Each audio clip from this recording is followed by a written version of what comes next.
Maritime lawyer Anselm Clouden says government should update the public on the status of Grenada's oil and gas arrangement with Russia company Global Petroleum Group, GPG.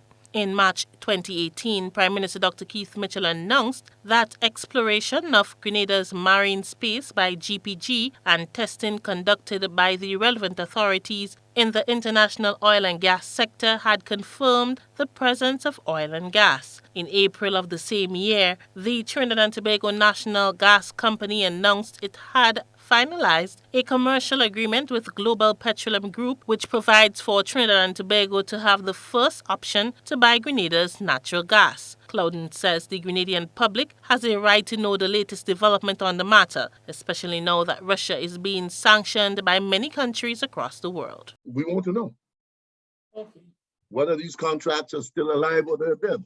Because if things continue with all the sanctions and the stuff going on, and the shortages that would come on the market, I don't think the Russians could come into the Western Hemisphere right like here and develop any of the resources. The European Union, England, America, nobody would stand for that.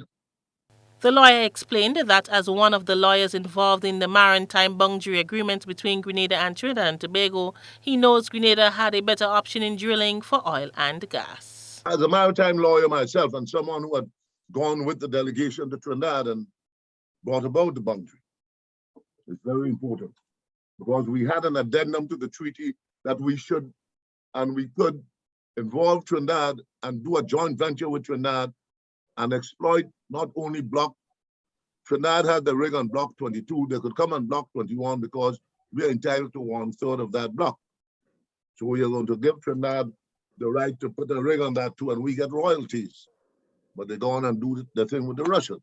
In an interview with media personalities last year, Prime Minister Dr. Keith Mitchell says despite considerable oil and gas deposit found in 2 wells that were drilled, it was not enough. But these 2 wells, you can't carry a business over a long period. These guys are investing hundreds of millions of US dollars.